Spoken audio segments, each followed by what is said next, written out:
Pemirsa Lingkar Jatim, selama masa kepemimpinan Gubernur Jawa Timur Khofifah Indar Parawansa sejak tahun 2019 sampai tahun 2023, anggaran pendapatan dan belanja daerah (APBD) pemerintah Provinsi Jawa Timur dinilai selalu bermasalah setiap tahunnya. Hal itu diungkapkan oleh Aliansi Lembaga Swadaya Masyarakat (LSM) Jawa Timur melalui pers rilisnya Selasa tanggal 21 Februari tahun 2023. Dalam rilis gabungan 4 LSM itu disebutkan, banyak indikasi temuan yang berbau tindak pidana korupsi di lapangan terkait realisasi APBD tersebut. Setiap tahun yang jelas indikasi korupsinya adalah dana hibah, belanja hibah yang dikelola oleh eksekutif dan legislatif. Dana hibah Provinsi Jatim dari tahun ke tahun selalu ada angka kerugian uang negara yang mencapai triliunan rupiah berdasarkan LHPBP KARI, tulis dalam rilis tersebut. Dalam rilis tersebut juga disampaikan, dana hibah setiap tahun yang disajikan oleh APBD Provinsi Jawa Timur sejak 2019 sampai 2023 kurang lebih 10 triliun rupiah. Rinciannya, tahun 2019 sebesar Rp8.994.957.124,00 pasca PAPBD tahun 2020 sebesar Rp10.380.119.142,00 pasca PAPBD tahun 2021 sebesar Rp9.259.050.2.270,00 pasca PAPBD tahun 2022 sebesar Rp9.402.180.000,00 pasca PAPBD dan tahun 2023 sebesar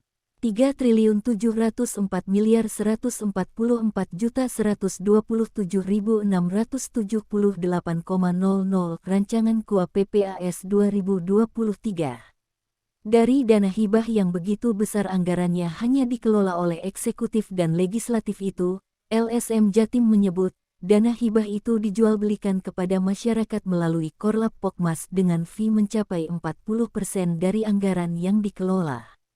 Karena fee yang mencapai 40% itu, maka sangat wajar apabila pekerjaan di lapangan sangat amburadul dan bahkan fiktif. Jika ini dibiarkan maka akan menjadi malapetaka kepada masyarakat dan rakyat Provinsi Jawa Timur, lanjut rilis tersebut.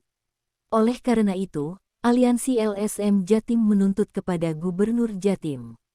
Gubernur Jawa Timur harus bertanggung jawab dengan adanya jual beli hibah di kalangan masyarakat yang mencapai 40% dari anggaran hibah.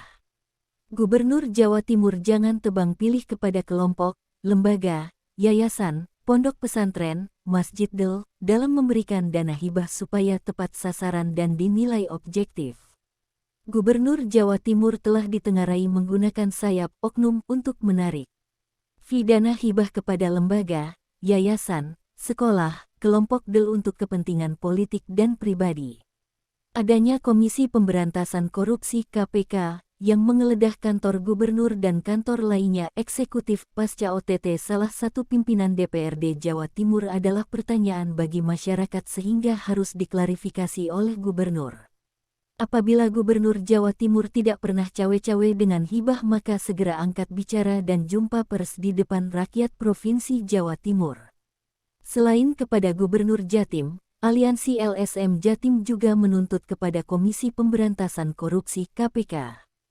KPK segera periksa Gubernur Jawa Timur terkait realisasi hibah sejak 2019, 2020, 2021, dan 2022.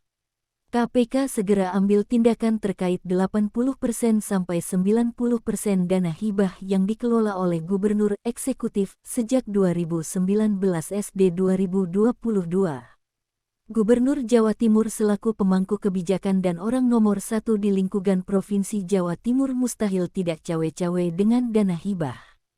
KPK jangan tebang pilih dalam melakukan penegakan hukum karena dana hibah Provinsi Jawa Timur dicairkan melalui SK Gubernur sebelum masuk kepada rekening Pokmas. KPK segera selidiki aliran dana hibah Gubernur HG yang ditengarai dijual belikan dan tebang pilih kepada lembaga, yayasan, kelompok del yang bukan pendukung dan orangnya.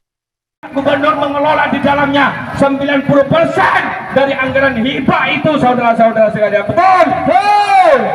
Kami di sini tidak mendukung siapa-siapa, tidak mendukung legislatif, tidak mendukung eksekutif, karena gerakan mereka semua sama, saudara-saudara sekalian.